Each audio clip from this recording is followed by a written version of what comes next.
Som? Aí. Obrigado.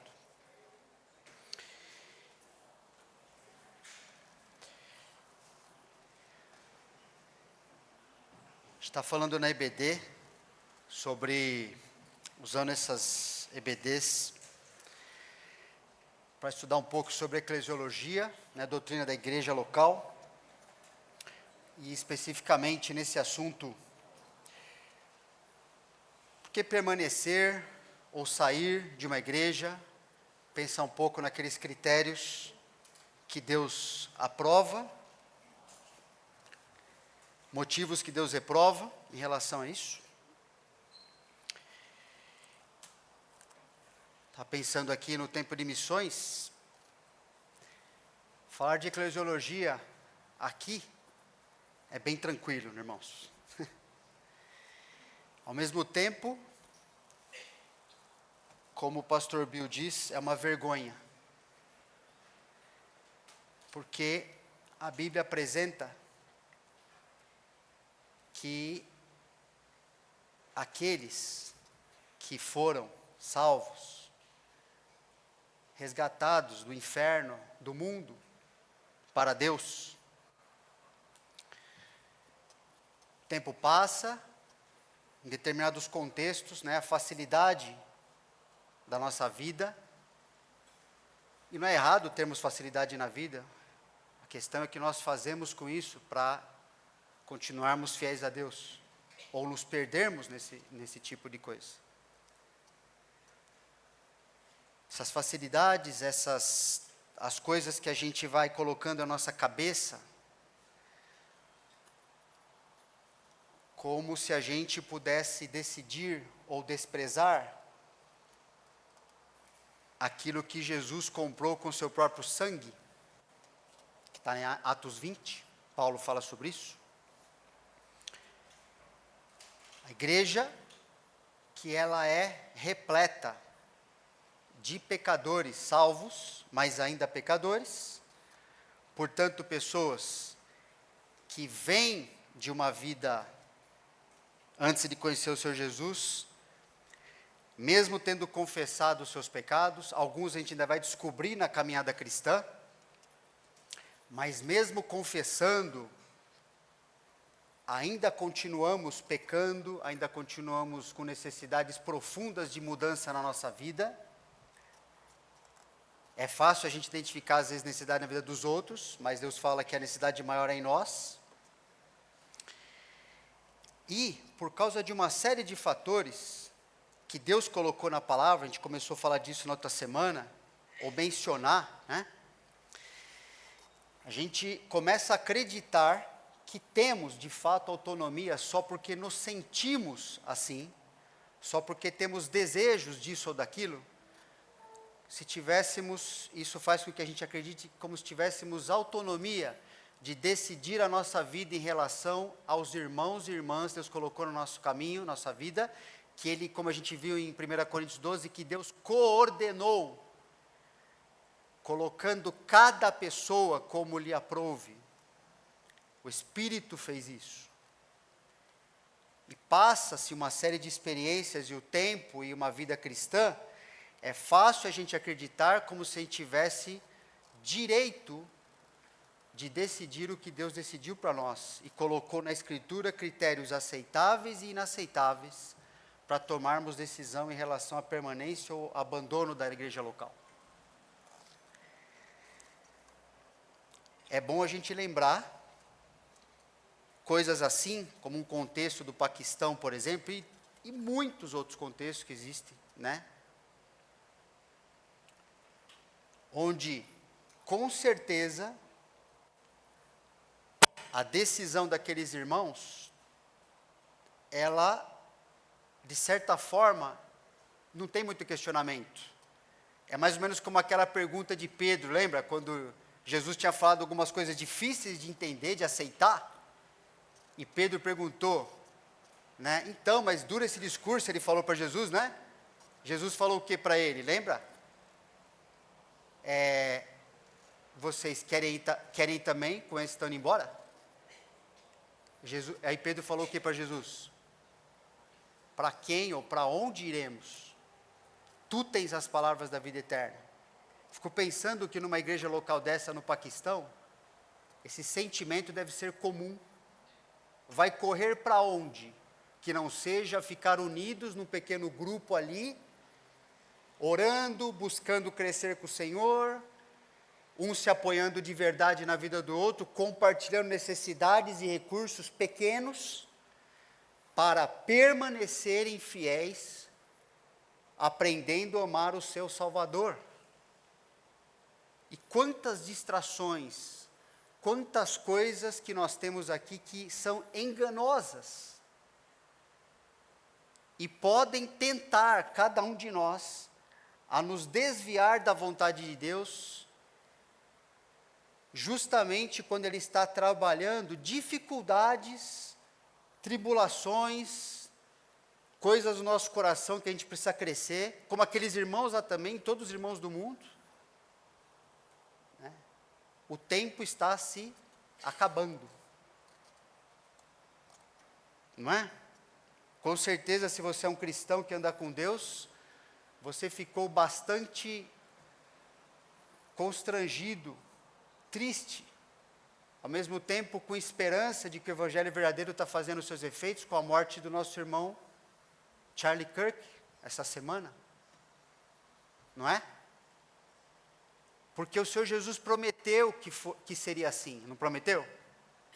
É que quando vai chegando mais perto do mundo ocidental, a gente começa a refletir e falar assim, puxa, é verdade, a gente tem muito mais notícia, muito mais proximidade dos Estados Unidos do que de um Paquistão. Mas é a mesma coisa.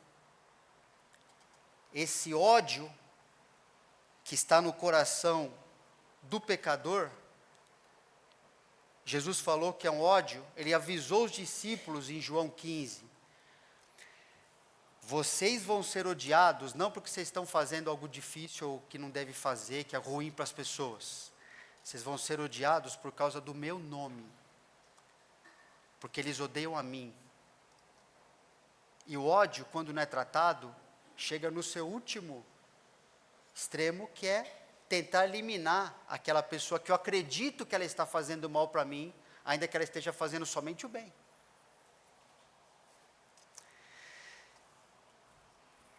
Esse estudo, vamos ver quanto consigo chegar aqui, mas semana passada a Silvia fez uma pergunta e mandei para a igreja, né, respondendo, que a gente pensasse um pouquinho nisso, não sei se todos leram, mas eu acho importante a gente pensar junto nisso, tá bom? E algumas outras coisas, não sei se vai dar tempo de tratar hoje. Mas essa doutrina da igreja local e da igreja, né, como um todo, na palavra de Deus, o grupo de cristãos que estão espalhados no mundo inteiro, ela é essencial para a gente compreender todos os aspectos da nossa salvação. Não tem separação entre o fato de a gente ter sido justificado, ser declarado justo, salvo por Jesus, no momento que nós colocamos a nossa fé nele, no que ele fez por nós. Está ligado a ser batizado pelo Espírito Santo no corpo da igreja, a Bíblia fala isso. A nossa santificação, ou seja, o segundo aspecto da nossa salvação, que continua todo o crescimento espiritual, a santificação progressiva, o fato de que Deus está trabalhando na nossa vida para sermos parecidos com Ele, está totalmente relacionado a como vivemos na igreja local. Não tem como ser diferente, não existe outro plano. É perfeito esse plano, é tão perfeito que vai aperfeiçoar a nossa vida dentro da vontade de Deus. E o aspecto da glorificação, nos tornaremos perfeitos um dia, seremos como o Senhor Jesus, seremos juntos com aqueles que também foram aperfeiçoados, para vivermos como igreja juntos no céu para sempre. Deus só tem este plano. Esse plano é ótimo. Esse plano tem o poder de trabalhar tudo na minha vida que eu preciso e você também. Tudo. Não tem nenhuma experiência que Deus não vai mostrar, vai revelar o nosso coração, que não vai ser necessário eu mostrar de maneira visível, como o Pierre está pregando aqui, né, uma fé visível, palpável, não na minha imaginação, não particular, que ninguém pode acessar, uma coisa que eu imagino, uma ficção. Mas é impossível eu viver com Jesus, a menos que eu esteja demonstrando visivelmente que eu amo a Deus, e a maneira mais visível é como eu amo vocês, e o contrário também acontece. Deus criou esse plano, não tem como ser diferente. Ninguém é espiritual se não é espiritual dentro da sua igreja local, no meio dos seus irmãos, onde os relacionamentos serão provados, os corações vão vir para fora, onde as lutas que a gente tem com o outro vai precisar ser resolvidas, os conflitos vão ter que ser tratados, a gente vai ter que negar a nós mesmos, todo tipo de experiência. Para permanecermos amando o cabeça, é necessário permanecermos amando o corpo, não tem separação uma coisa da outra. Qualquer tipo de alternativa é uma invenção humana, pecaminosa.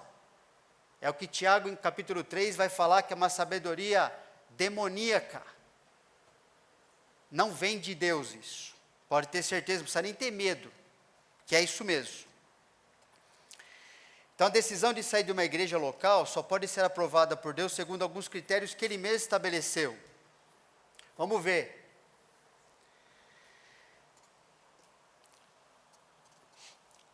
Então, primeiro critério que a gente vê na Bíblia, impedimento, não é a primeira importância, né? Só está o critério colocado aí. Impedimento geográfico, que é o mais comum de acontecer, né?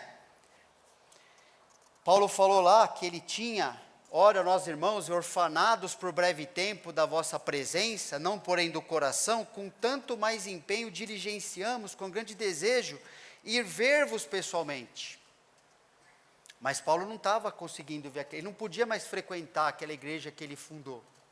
Ele não podia mais estar lá. Ele era impedido de jogar. E Paulo tinha o ministério, a gente sabe, né, de pregar o evangelho e fundar outras igrejas, mas isso aqui é um princípio que vai acontecer conosco. Né? A impossibilidade de continuar se reunindo com os irmãos de uma igreja devido à mudança aprovada por critérios bíblicos. Então, você tem um emprego que sustenta a sua família e você tem que mudar de cidade.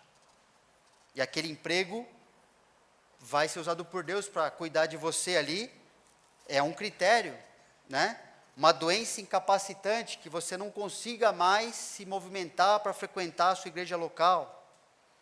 Perseguição ou prisão, né? Você, às vezes não vai conseguir mais estar naquele local.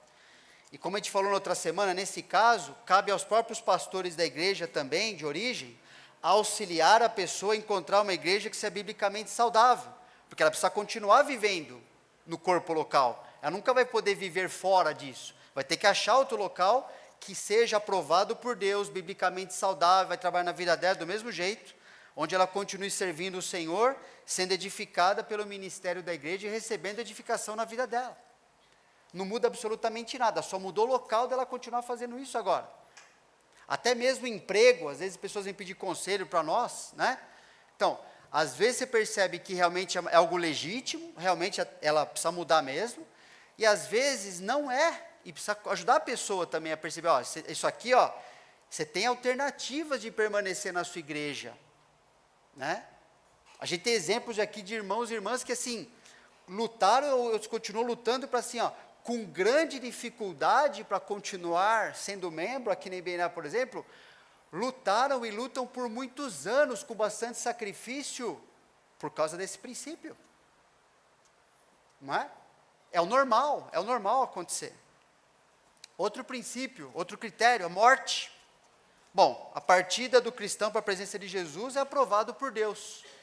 Então, se morrer desta igreja IBNA, a gente vai falar no estatuto para você, ó, fulano de tal, não pertence, não vai cobrar, não vai fazer vida, ele não está mais aqui, né? Então, é assim, tudo bem. E é interessante, percebe, que mesmo na iminência de uma coisa dessa, o apóstolo Paulo que vivia, né, no fio da navalha ali, né? Será que eu estou vivo amanhã? Não sei. Mesmo sabendo que ele ia ser liberto dos problemas. Ai, que maravilha, vou estar com Jesus. Aonde se baseia a consideração de permanecer vivo ou estar na presença de Jesus? Ele está preocupado com o quê? Com a igreja que ele servia. E ele ficou tranquilo ao perceber que não seria dessa vez que ele seria promovido, mas vou permanecer aqui para continuar ministrando para vocês. Percebe? Porquanto para mim o viver é Cristo e o morrer é lucro. Entretanto, se o viver na carne traz fruto para o meu trabalho, já não sei o que é de escolher. Ora, de um e outro lado estou constrangido, tendo o desejo de partir e estar com Cristo, que é incomparavelmente melhor. Mas por vossa causa é mais necessário permanecer na carne, aqui vivo, né? Carne aqui nesse sentido, né? Vivo. E convencido disto, estou certo de que ficarei e permanecerei com todos vós, para o vosso progresso e gozo da fé, a fim de que aumente quanto a mim o motivo de vos gloriardes em Cristo Jesus pela minha presença de novo convosco. Até para decidir, quer viver ou quer morrer, Paulo? Eu quero decidir baseado no que o Senhor quiser, que eu sirva mais o Senhor. O Senhor que sabe, na igreja. Interessante, não é? Outro critério, ampliação do serviço a Deus segundo a concordância e envio da igreja local. Gálatas 2, Paulo escreveu: antes, pelo contrário, quando viram que o evangelho da incircuncisão me fora confiado, como a Pedro o da circuncisão, pois aquele que operou eficazmente em Pedro para o apostolado da circuncisão, também operou eficazmente em mim para com os gentios. E Paulo continua ali. Paulo falou assim, eu sei que Deus me separou para pregar o evangelho por gentios e Pedro por judeus. E por isso agora não dá para a gente estar junto no mesmo lugar. Mas isso foi, lembra? Paulo foi enviado em Atos 13, a igreja lá se reuniu, ele era alguém que estava servindo a Deus, foi imposto a mão sobre eles. Agora envia Paulo, Barnabé, a sua equipe lá para servir, para ampliar ainda mais o reino de Deus, a igreja nesse mundo. Não é? Tudo debaixo da autoridade da igreja local, tudo aprovado pelo Senhor. Deus enviou irmãos que seriam mais úteis na edificação de certa igreja, tudo debaixo da aprovação da própria igreja. Atos 18, 27, né, quando encontraram ali Apolo. Apolo foi encontrado ali pelo casal Priscila e Áquila, né? E quando querendo ele percorrer a Acaia, animaram os irmãos e escreveram aos discípulos para o receberem. Está chegando aí alguém que auxiliou muito aqueles que mediante a graça haviam crido. Recebe essa pessoa aí. Percebe a comunicação da igreja assim, essa pessoa que vai chegar aí não é alguém que a gente não conhece. A gente conhece, recebe, é um discípulo verdadeiro e ele está indo para continuar fazendo a obra de Deus entre vocês. É um critério que Deus aprova. Já aconteceu isso, a gente já perdeu irmãos aqui, irmãs, que a gente, né, com muito peso no coração, chegou à conclusão, falou assim, não tem como essas pessoas mais, e já recebemos também pessoas assim, não tem como essas pessoas mais continuarem geograficamente no local da sua igreja lá, na sua cidade, né, que um casal à nossa frente chegou há pouco tempo, né, então assim, mas tudo dentro da vontade de Deus. Né? Então eles estão sendo transferidos para continuar servindo a Deus, porque eles querem continuar ainda mais servindo e ficar em um local que não tem como ficar indo e vindo toda hora, está impedindo essa pessoa de continuar fazendo a vontade de Deus. Então ela está abençoada por Deus para continuar, seguir viagem e abençoar e ser abençoado num corpo local saudável também. Está tudo certo. Outro critério, falta de cuidado pastoral com a pessoa e com a igreja. Pastores não cuidam porque estão cuidando de si mesmos, de seus ministérios pessoais. Quando é assim, desde o Antigo Testamento, Deus tira as ovelhas desses pastores e dá àqueles que cuidarão. Jesus alertou para isso em João 10, Paulo escreveu nas cartas sobre isso e Pedro também. O livro de Judas também fala sobre isso, 2 Pedro fala sobre isso. Mas o texto de Ezequiel é interessante. Veio a mim a palavra do Senhor, dizendo: Filho do homem, profetiza contra os pastores de Israel, profetize e dize-lhes: assim diz o Senhor Deus: ai dos pastores de Israel que se apacentam a si mesmos. Não apacentarão os pastores as ovelhas? Comeis a gordura, vestivos da lã e degolais o cevado, mas não apacentais as ovelhas. A fraca não fortalecestes, a doente não curastes, a quebrada não ligastes, a desgarrada não tornastes a trazer e a perdida não buscastes, mas dominais sobre elas com rigor e dureza. Assim se espalharam por não haver pastor, e se tornaram pasto para todas as feras do campo. As minhas ovelhas andam desgarradas por todos os montes e por todo elevado outeiro. As minhas ovelhas andam espalhadas por toda a terra, sem haver quem as procure ou quem as busque. Verso 7. Portanto, ó pastores, ouvi a palavra do Senhor. Tão certo como eu vivo, diz o Senhor Deus, visto que as minhas ovelhas foram entregues à rapina e se tornaram pasto para todas as feras do campo, por não haver pastor, e que os meus pastores não procuram as ovelhas, pois se apacentam a si mesmos e não apacentam as minhas ovelhas, portanto, ó pastores, ouvi a palavra do Senhor. Assim diz o Senhor Deus: eis que eu estou contra os pastores e deles demandarei as minhas ovelhas. Porei termo no seu pastoreio e não se apacentarão mais a si mesmos. Livrarei as minhas ovelhas da sua boca, para que já não lhes sirvam de pasto. Deus falou isso. Isso acontece. Quando eu leio um trecho como esse, eu tremo, irmãos, pode ter certeza disso. Sei que o Pierre fala a mesma coisa, o Romo lá em Coari, a mesma coisa. Porque isso é para manter o pastor fazendo o que Deus mandou fazer. Não inventando moda, não se preocupando com o que está acontecendo por aí. Ele tem que ficar dentro do que Deus mandou fazer. Única alternativa dele ser, ele não ser responsabilizado por isso aqui, é o que Jesus falou, o que os discípulos após escreveram, quando a ovelha não quer mais ser pastoreada. E aí a Bíblia entra num caso que se chama afastamento, disciplina, aí é outra coisa.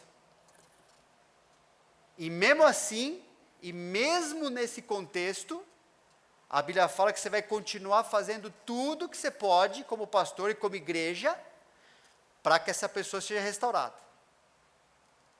Mesmo que ela não queira.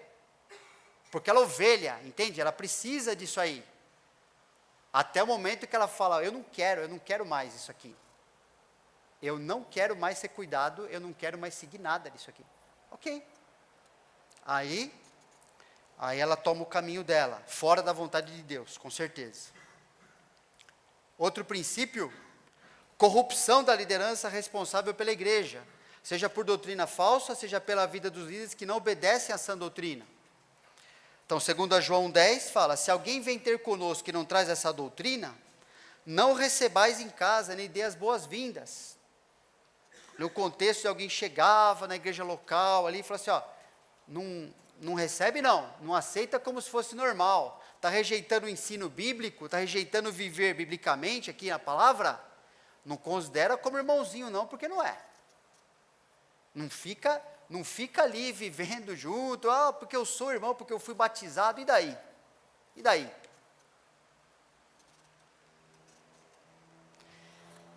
Segunda Pedro, fala sobre isso também. Assim como no meio do povo surgiram falsos mestres, assim também haverá entre vós falsos mestres. Falsos profetas, haverá falsos mestres. Os quais de dentro introduzirão dissimuladamente heresias destruidoras até o ponto de renegarem o soberano Senhor que os resgatou, trazendo sobre si mesmos repentina destruição.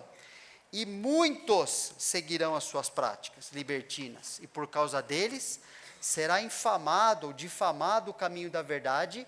Também movidos por avareza, farão comércio de vós com palavras fictícias. Para eles o juízo lavrado há longo tempo não tarda, e sua destruição não dorme. Daqui a pouco chegará. Outro trecho, Judas: Vós, porém, amados, lembrai-vos das palavras anteriormente proferidas pelos apóstolos de nosso Senhor Jesus Cristo, os quais vos diziam: no último tempo haverá escarnecedores, andando segundo as suas ímpias paixões. São estes os que promovem divisões, sensuais, que não têm o Espírito. Vós, porém, amados, edificando-vos na vossa fé santíssima, orando no Espírito Santo, guardai-vos no amor de Deus, esperando a misericórdia de nosso Senhor Jesus Cristo para a vida eterna. E compadecei-vos de alguns que estão na dúvida, salvai-os arrebatando-os do fogo. Quanto a outros, sede também compassivos em temor, detestando até a roupa contaminada pela carne. Nosso papel, quando a gente começa a perceber que isso está acontecendo dentro da igreja, você precisa ser usado por Deus como parte da solução, né? Você percebe que a pessoa está balançando por causa de ensino errado, por causa de uma vida errada que ela está seguindo. Você precisa ajudá-la, tentar livrá-la dessa situação, tentar tirar do engano, né? Com vários princípios que estão ali no Novo Testamento também para fazer isso. Não acha que isso é normal? Ah, não, cada um pensa o que quiser, né? Errado. Ajuda essa pessoa a entender que ela precisa chegar. Efésios 4 fala que o objetivo da igreja, um deles é que todos cheguemos à unidade da fé, de crer a mesma coisa. Isso é um processo, né? A gente vai crer. Eu não creio hoje em coisas que com mais estudo, com mais dependência do Senhor, aprendendo, caindo e levantando, eu creio do que eu creio lá no começo. Fui ajudado nessa área da minha vida, você também continua sendo ajudado, é assim que funciona. É assim que a gente cresce.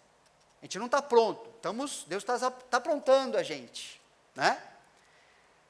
Mas precisamos fazer parte da solução, né? E se isso não é igreja, eu não preciso estar lá dentro também. Se está descaracterizado, ou seja, aquilo não ensina a verdade do Senhor, e os líderes não vivem como a palavra diz, realmente, fica tranquilo, aqui talvez nunca foi. Você precisa procurar um lugar que seja, ok? E outro motivo é a corrupção da igreja toda, se descaracterizando como igreja bíblica, né? E mesmo nesse caso, o que é mais provável, que a Bíblia coloca, é mais provável que Deus mesmo remova a igreja local, que Ele mesmo destrua e acabe com aquilo lá.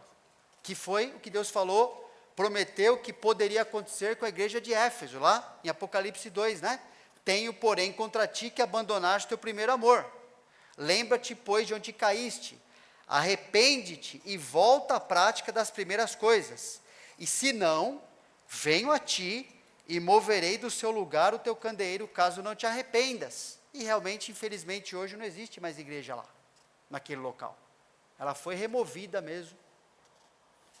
E hoje o evangelho está sendo muito difícil de ser pregado ali, onde já existiu muitas igrejas fundadas pelos apóstolos. Todos esses casos, é importante a gente entender que para chegar em coisas assim, a Bíblia, de novo, tem um monte de princípios para lidar no coração das pessoas, da igreja local ali, para ser tratado, para que não chegue. Agora, se chegar em critérios como esse, ok, são critérios que Deus aprova para você deixar a sua igreja local. Acabou, não tem mais outro. O resto vai estar nesse processo, vai estar assim, ó, vai ter a ver com mandamentos e princípios bíblicos que deverão ser aplicados à vida de qualquer pessoa, às vezes de um grupo maior da igreja, enfim, ou da própria igreja inteira, para resolver qualquer situação que esteja servindo de tentação para abandonar sua igreja local. Ou seja, tem que ser tratado. Tem que ser tratado. Não adianta eu inventar um motivo que eu possa ver na Bíblia que aquilo vai ser tratado por Deus de uma forma e achar que eu tenho justificativa diante dele, porque eu não tenho. Estarei pecando ao fazer isso. Quero que vocês fiquem com liberdade. Lembra que falou de perguntar o que quiser? Sei que eu estou passando rápido aqui, mas se tem pergunta, pode fazer. Tá bom? Porque a gente está aprendendo ou relembrando coisas juntos. Silvia. Acho que é bom. Pode pegar o microfone, por favor, porque a dúvida da semana passada foi tão boa, né, que daí virou esse estudo. Foi bom. Ah, tenho aqui. Tem dois, né? Eu não vou emprestar o meu, brincadeira.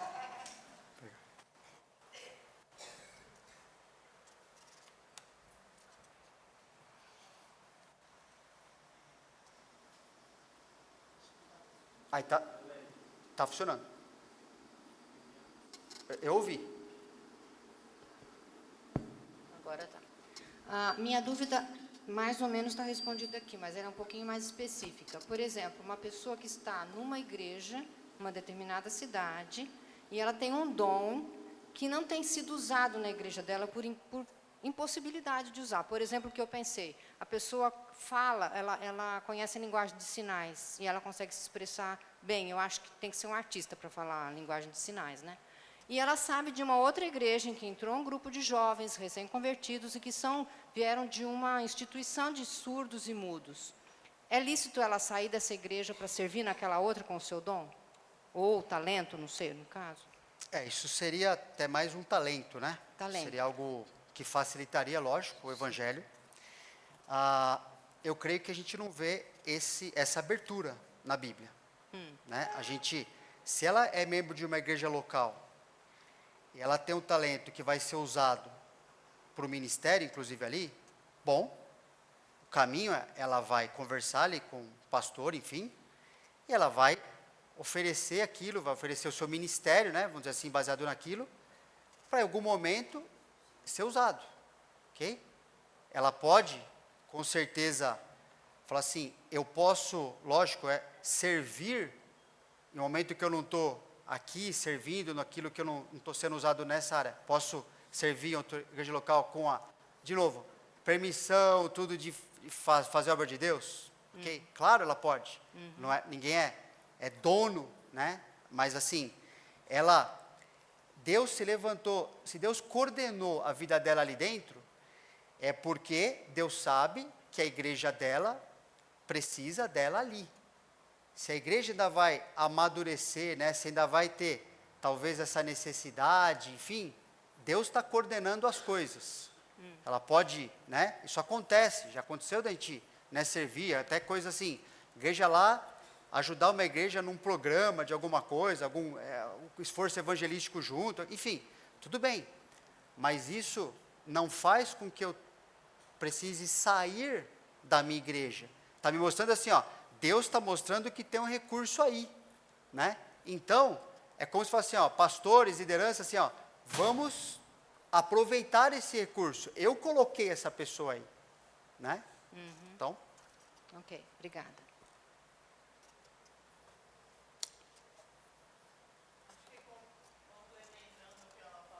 A gente já teve caso na igreja, 50 mil anos atrás, de um casal que ela era formada, não sei se você lembra, nessa parte de surdos e mudos, né? Mas era um casal que Deus usou os dons dele, né? Isso é um talento, né? A gente não tinha surdos e mudos na nossa igreja, mas o marido ajudou muito no louvor, era uma pessoa que tinha dons, talentos nessa área, e outros dons, né? Então, sim, às vezes a gente se fixa num talento, não é nem um dom, né? Mas qual o dom da pessoa? Ela está servindo na igreja com o seu dom? Sim. Né? Já justifica ela permanecer lá. Isso de repente, uma pessoa tem um talento, mas que não tem a ver no momento, mas com certeza ela tem pelo menos um dom dado pelo Espírito Santo, que ela pode servir na igreja dela. Sim. Ok? Vou em frente aqui, tá bom? E qualquer coisa pode falar. Permanência. Então, a permanência na igreja local, claro, estamos resumindo, né? Mas ela se dá pelo critério do amor. As cartas vão mostrar, Novo Testamento, essa palavra é usada muitas e muitas vezes. Por exemplo, Romanos 12:9, aquele capítulo de transição que Paulo já falamos isso, né, depois de explicar todo o evangelho em 11 capítulos, ele vai aplicar agora, fala assim, como os cristãos vão viver, logo de cara ele vai falar dos dons ali, e vai falar esse versículo. O amor seja sem hipocrisia, detestai o mal, apegando-vos ao bem. Paulo está falando, claro, aqueles irmãos já tinham amor de Deus na vida deles, eram salvos, os que eram de verdade, né? O amor, para continuar sendo amor, Paulo está falando, não pode ser misturado a fingimento, não pode ser misturado a falta de sinceridade. Ou seja, é tratar o que tem que ser tratado, é crescer junto, para continuar esse amor acontecendo do jeito que Deus preparou para ser. Ok? E o trecho bem conhecido, né, que fala sobre essa questão do amor, é 1 Coríntios 13, que já falamos na outra semana, que está exatamente no meio de quando Paulo fala, capítulo 12, como que Deus coordenou a igreja, deu os dons, enfim, os papéis ali de cada um. Ele coloca, e Paulo começou a discutir depois, lá no capítulo 14, porque um valorizava mais o dom de línguas do que os outros, e Paulo tem que resolver essa confusão que acontecia ali. No meio ele coloca esse capítulo 13, sobre o amor. E é interessante que ele vai falar, né? É determinante, na verdade. Ainda que eu fale as línguas dos homens e dos anjos, se não tiver amor, serei como bronze que sou, como símbolo que retine. Ainda que eu tenha o dom de profetizar e conheça todos os mistérios e toda a ciência, ainda que eu tenha tamanha fé, a ponto de transportar montes, se não tiver amor, nada serei. E ainda que eu distribua todos os meus bens entre os pobres, ainda que entregue o meu próprio corpo para ser queimado, se não tiver amor, nada disso me aproveitará. O amor é paciente, é benigno, tem a lista, né? Vamos continuar lendo aqui. O amor é paciente, é benigno, o amor não arde em ciúmes, não se ufana, não se ensoberbece, não se conduz inconvenientemente, não procura os seus interesses, não se exaspera, não se ressente do mal, não se alegra com a injustiça, mas regozija-se com a verdade, tudo sofre, tudo crê, tudo espera, tudo suporta. O amor jamais acaba, mas havendo profecias desaparecerão, havendo língua cessarão, havendo ciência passará. Muito importante a gente entender, né, ou ser lembrado, que Paulo está falando no versículo 1, sem amor, ainda que a pessoa sirva a Deus com dons e talentos, esta pessoa se torna vazia, não é? Percebe? Não é o que ela faz se torna vazio, é a pessoa, ela é vazia diante de Deus. E seu culto, Paulo está falando, como se fosse um culto pagão. Por isso essa ilustração aqui, ó, serei como bronze ou como símbolo, por quê? Porque nos cultos pagãos da época de Paulo, havia no culto ali, esses sons que batiam nas latas, né, as coisas que eles faziam ali, que aquilo, um monte de barulho, um monte de coisa que não fazia sentido nenhum. E Paulo fala assim, ó, esta pessoa, por mais que ela sirva com seus dons e talentos, se ela não ama, se ela não está vivendo o amor que ele vai descrever o que ele é depois aqui, ela é uma pessoa, ela vai se tornar alguém vazio. Pensa, ela está servindo a Deus, pessoal, com seus dons. Deus fala assim, ó, para mim você é vazia, e o seu culto para mim é como se fosse um culto pagão. Servindo conforme dons, percebe? Paulo falou que a igreja de Corinto, pessoal, é a única igreja que ele fala assim, ó, vocês têm todos os dons. Eu elogio, nossa, Deus recheou vocês, vocês têm tudo que pode ter, vocês têm. Vocês só não têm amor. E Paulo falou, não está valendo nada. Nada, Paulo está falando. Versículo 2, ele está falando, sem amor, ainda que a pessoa sirva a Deus com dons considerados superiores, né? Dom de profetizar, e se eu tiver a fé, a ponto de, tudo aquilo ali que fala, nossa, mas isso aqui tem que ser uma pessoa espiritual, isso aqui tem que ser do Senhor. Paulo falou, ainda que a pessoa faça tudo isso, a vida cristã de uma pessoa, ele está falando, não tem valor, é inútil.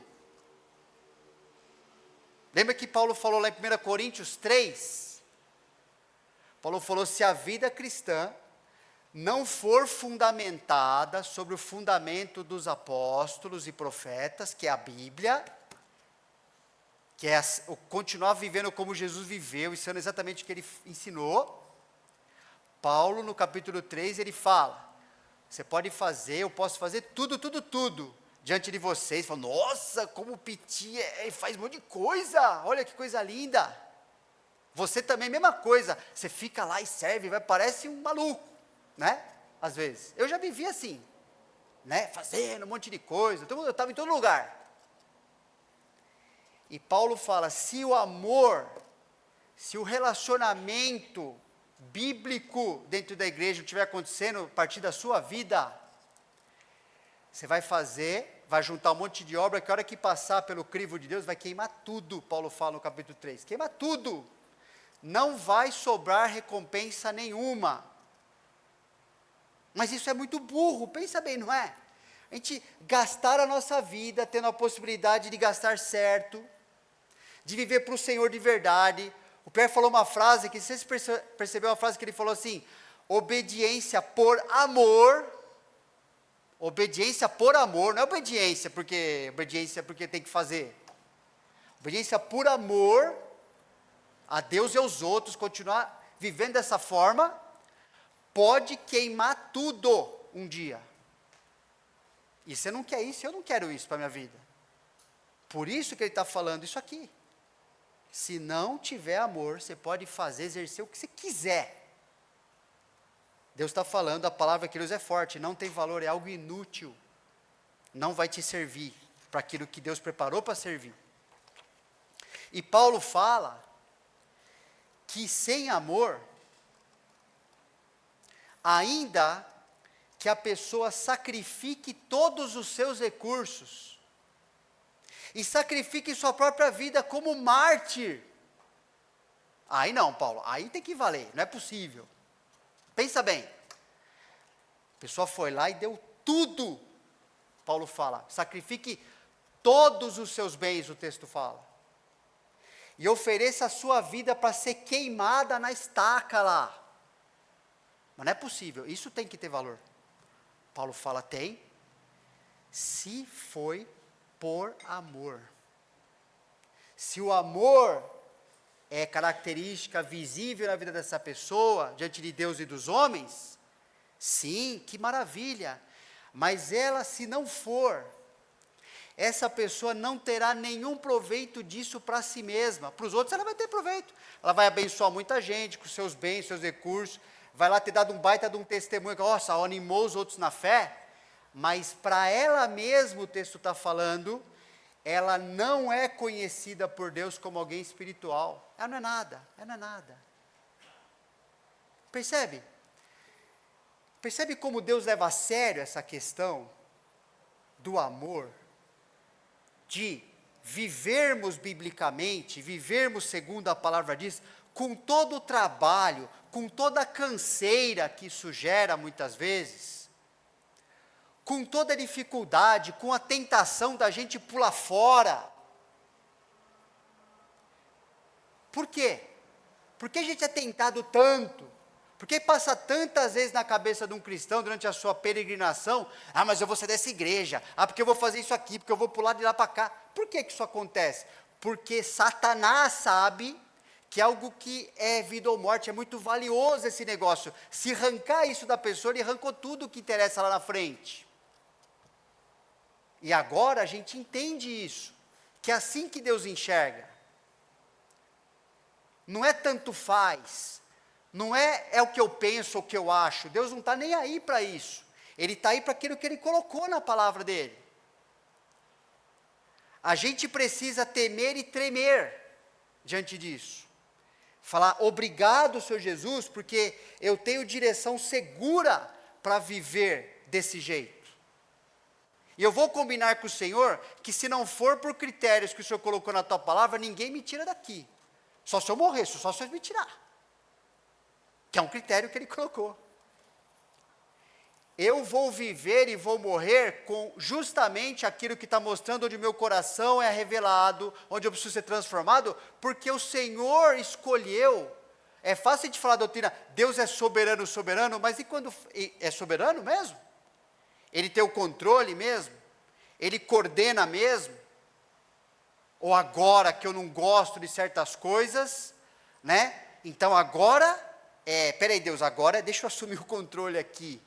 Deixa eu ver se eu acho uma vida, uma grama mais fácil do outro lado da cerca. Talvez vai achar só grama mesmo. Porque Deus se mostrou que precisa ser transformado, Ele vai continuar atrás de você, se for um cristão. Se não for, deixa para lá. Mas, se for, vai levar o seu coração junto, e vai levar a sua necessidade de ser transformado junto, só que vai levar um coração mais duro, porque é um coração que acredita agora, que pode, eu posso, de acordo com meus critérios, eu não estou me sentindo bem, isso aqui não me serve tanto assim, eu não estou gostando disso daquilo, e agora, né, não foi no começo, pensa em coisas que são motivos de decisão, comparado ao que a gente acabou de ver no Ministério de Missões. Não é? Às vezes, assim, a gente é abençoado demais, pessoal. Mas a gente precisa aproveitar isso de maneira agradável a Deus. Pensa, todas as salas do nosso templo lá em cima agora tem ar-condicionado para as crianças. A gente vê um momento aqui que nem parede tinha. E o ministério acontecia. Agora com o ar-condicionado, que bênção, não estou reclamando disso, eu estou agradecendo a Deus. Mas isso nunca será critério. Senão aqueles irmãos do Paquistão lá, pessoal, estão fora da vontade de Deus. Eles não têm nem teto em cima. E estão lá com o ministério infantil, com aquela escola, que cai parede. Nós somos mais abençoados do que eles? Sim e não. Depende. O que a gente está fazendo com isso? Eu fico com medo às vezes, pessoal, de verdade. Se Deus começar a abalar algumas coisas que a gente considera como motivo de permanecer ou sair de uma igreja local, o que acontece? Coisas que Deus fala assim, por causa disso? Você é doido.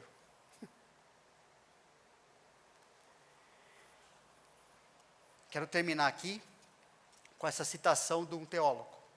Bom? O Carson falou o seguinte, ele estava meio que resumindo esses 3 versículos aqui de 1 Coríntios 13, de 1 a 3. A gente nem falou do amor hoje, tá bom? Ver se a gente fala mais para frente de cada característica. Vocês que pensam que são tão espirituais por falarem em línguas, vocês que provam sua grande capacitação pelo Espírito Santo ao exercer o dom de profecia, todos vocês devem entender que deixaram de perceber o mais importante. Em si mesmos, seus dons espirituais não atestam nada de espiritual sobre vocês. E vocês que preferem atestar seu rico privilégio no Espírito Santo por meio de obras de filantropia, devem aprender que essa filantropia, à parte do amor cristão, não diz nada sobre sua experiência com Deus. Vocês permanecem espiritualmente falidos, um nada espiritual, se o amor não caracterizar o exercício de qualquer que seja o dom da graça que Deus concedeu a vocês. Paulo está mostrando que a verdadeira espiritualidade de uma pessoa sempre é demonstrada pelo amor bíblico. E o amor bíblico é demonstrado no contexto dos relacionamentos que você tem na igreja local. É assim que Paulo descreve o restante dos versículos. Deus permitir, a gente vê isso mais para frente. Não semana que vem na IBD, porque tem a IBD sobre o CC, né? Mas Deus permitir mais para frente. Amém? Vamos encerrar a oração. Senhor, queremos te agradecer, porque o Senhor nos ama muito. Obrigado por tudo que o Senhor tem feito na nossa vida. Tudo que o Senhor tem nos dado, até a capacidade de compreender tua palavra, de obedecermos o Senhor. Pedimos que o Senhor nos ajude a refletir nessa questão do amor, essa questão que o Senhor estabeleceu como critério, que vai nos motivar a tanto trabalhar na nossa vida, diante do Senhor, o que é necessário para permanecermos em unidade, quanto, de verdade, assim, avaliarmos o estado do nosso coração. Para a gente perceber se a gente não está sendo tentado, puxado numa direção que vai nos desviar da tua vontade. Nos dá arrependimento verdadeiro, Senhor. Nos dá uma reflexão verdadeira, não baseada em critérios que nós preferimos ou achamos que o Senhor aceita, mas naquilo que o Senhor coloca na Bíblia, para que possamos continuar crescendo em unidade, juntos, anunciando o Teu Evangelho de maneira fiel, fazendo discípulos e sendo discípulos de maneira fiel, e nós sabemos que nós não somos suficientes para isso, Senhor. O Senhor, pela Tua graça e misericórdia, precisa nos orientar e nos corrigir cada dia. Mas o Senhor corrige a quem ama, e quem está vivendo dentro da Tua vontade. É o que nós te pedimos, Senhor, em nome de Jesus. Amém. Boa semana, irmãos.